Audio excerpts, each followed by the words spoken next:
નમસ્કાર, હું રાજ. આપ જોઈ રહ્યા છો સ્પાર્ક ટુડે ન્યૂઝ. વડોદરા શહેરના વોર્ડ નંબર 9માં આજે લોકસંપર્ક અને શક્તિ પ્રદર્શનના ભાગરૂપે ભાજપ ઉમેદવાર શ્રીરંગ રાજેશ આયરે દ્વારા એક ભવ્ય રેલીનું આયોજન કરવામાં આવ્યું હતું. સમગ્ર વિસ્તારમાં કેસરીયો માહોલ જોવા મળ્યો હતો. રેલીમાં ભારતીય જનતા પાર્ટીના વરિષ્ઠ નેતા ડૉક્ટર વિજય શાહ ખાસ ઉપસ્થિત રહ્યા હતા અને કાર્યકરોનો ઉત્સાહ વધાર્યો હતો.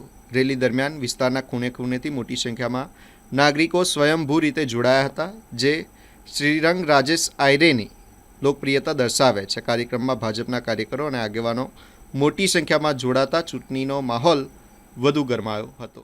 ગયા રવિવારના દિવસે અમે જ્યારે વિજય વિશ્વાસ રેલી કાઢી અને સાથે આજના દિવસે બાઇક રેલીનું જે આયોજન કર્યું છે, બાઇક રેલીની અંદર અમારી સાથે વોર્ડ નંબર 9ના તમામ કાર્યકર્તાઓ જોડાયા છે.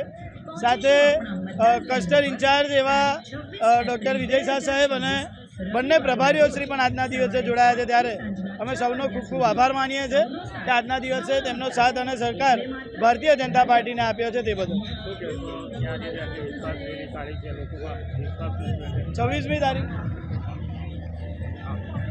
26મી તારીખે મતદાન જંગીથી જંગી થાય અને આવનારા સમયમાં ભારતીય જનતા પાર્ટીનો ભવ્ય વિજય થાય તે બદલ લોકોના પણ જન આશીર્વાદ મળી રહ્યા છે અને આવનારા સમયમાં વોર્ડ નંબર 9 ફરીથી એક વખત રેકોર્ડ બ્રેક કરવા માટે તૈયાર છે. વડોદરા મહાનગરપાલિકા 2024ના ઇલેક્શનની વિશ્વાસ રેલીનું આયોજન આજે વોર્ડ નંબર 9 ખાતે કર્યું છે. મારા સાથી પ્રભારી શ્રી મહાવીરસિંહ રાજપુરોહિત, ઉમંગભાઈ બ્રહ્મભટ્ટ, આ વિસ્તારના પૂર્વ કાઉન્સિલર રાજેશભાઈ આયરે ચારે ચાર ઉમેદવારોને જીતાડવા માટે કમર કસી રહ્યા છે. વડોદરાના વોર્ડ નંબર 9ના અમારા ભારતીય જનતા પાર્ટીના સંગઠનના પ્રમુખ લખધીરસિંહ ઝાલા અને એમની સમગ્ર સંગઠનની ટીમ, તેઓ પણ આ બહુમતીથી અને મોટા લીડથી આ ટીમ જીતે એના માટે આજે વિજય વિશ્વાસ રેલીનું આયોજન કરવામાં આવ્યું છે. ત્યારે આજે સાંજે 6 વાગે ચૂંટણીનો પ્રચાર પૂર્ણ થઈ રહ્યો છે.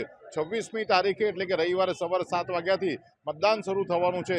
બધા જ મતદારોને અમારી વિનંતી છે કે સવારના સેશનમાં મતદાન થાય, મતદાન મોટી સંખ્યામાં થાય, મતદાન ભારતીય જનતા પાર્ટીના કમળને થાય અને આ મતદાનના માધ્યમથી ગઈ વખતના 20,000ના લીડને પણ આપણે આંબી શકીએ અને 25,000 કરતાં પણ વધારે લીડથી ભારતીય જનતા પાર્ટીને સમગ્ર પેનલ વિજય થાય એવી અમે મતદારો પાસે અપેક્ષા રાખીએ છીએ.